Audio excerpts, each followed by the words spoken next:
Hey guys, what's up? Shane here. So I've got another stove video coming your way, and we're gonna be making soup again.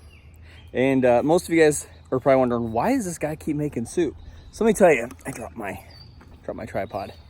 A couple weeks ago, I had a filling fall out, and I went to go have the filling looked at, and my tooth was cracked, and I had to have my tooth extracted in the very back, and then I got a dry socket. So I'm on like a soup and applesauce diet right now, and it sucks. Here comes an airplane. So the SilverFire Scout stove comes in this really nice bag, the drawstring on it. I've had it for a long time. And here's the stove that's on the inside.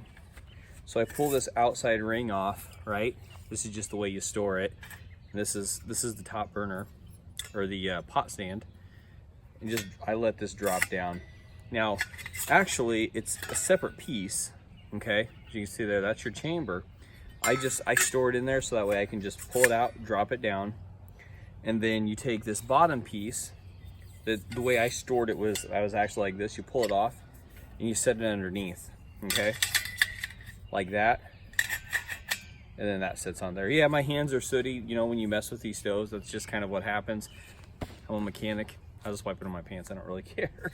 But anyway, so that's how it is. Make sure when you put this bottom ring on that your flames are actually, look like they're actually pointed in the up direction. So I'll show you again how I store it again, so that way you can kind of see.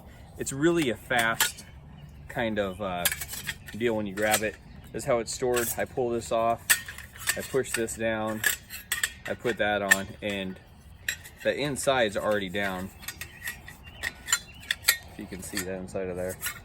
So that's it. So it's really a quick deal once it's, you know, depending on how you store it. Some people I've seen how they keep them all separate, but I like to keep mine so I can just kind of grab and go. So you could pull it down like that if you wanted, take your top plate off. Anyway, it's fun. It's a cool little stove. So let's get a burn on it.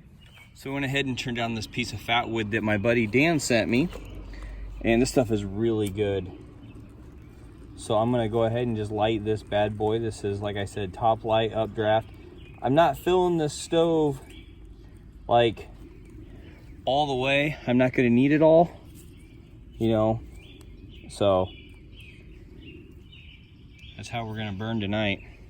So once this wood all starts to catch, which won't take very long, I'll bring you back and you can see how it gasifies, okay?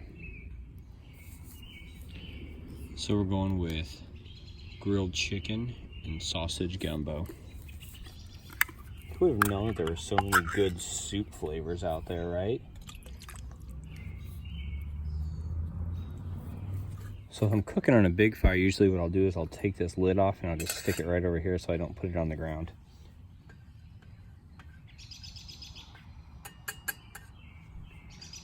I have a horrible habit of always sticking my lids on the ground. And then I go to pick it up and I'm like, no, it's filthy and I don't want to put it back on top of there. So check this out. Ooh, it looks good, doesn't it? See how those jets are all gasifying out now? Isn't that cool? It's hard to get a video of that. And those jets are doing that. It's so fun. Oh, I didn't put it out. Let me show you. It's still going. It just takes control. Watch. So those flames will calm down. But if you look at it, look how it surrounds the pot. Isn't that cool? That is something. So when I did that, I pulled it off. That's just that pure gasification. And then when I put it back down, it looks like I started to kind of smother my pot. When I come down here, you see that cool, wicked flame.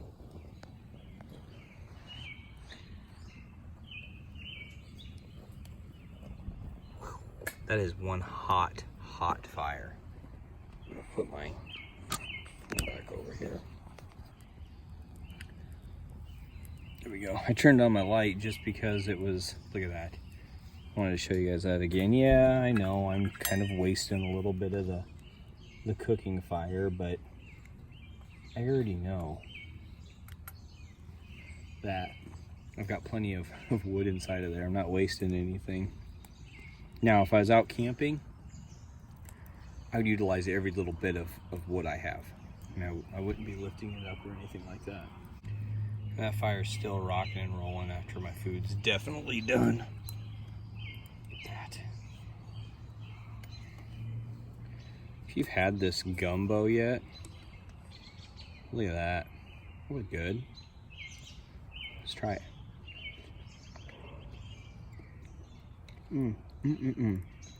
Whew, it's obviously it's freaking hot, but it's good. Let's look inside the stove. Just take a look. Oh yeah. Nothing but coals. I've just been sitting here letting it burn out while I've been eating over here. So this is the SilverFire Scout stove from SilverFire.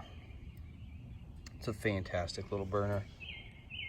Compact. I'm gonna let it burn. I mean, I'm on my property, so I can come back in a couple hours and check it out if I want to. So also what I can do is, you notice I have some black dirt over here. This is from other burns I've been doing. I'll just dump out my stove, remove my stove from the area, pour water over it, and then cycle the dirt. But I'm gonna let this burn out all the way because I know this stove right here will burn that all to ash.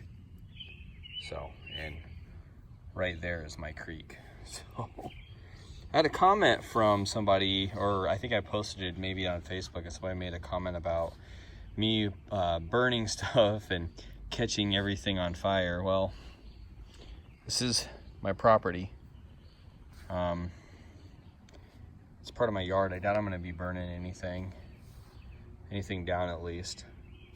But also I want everybody to know that I'm always super careful, and I do have water over here next to me. And well, everyone, I want to thank you guys for coming along and taking another look at another cool little stove.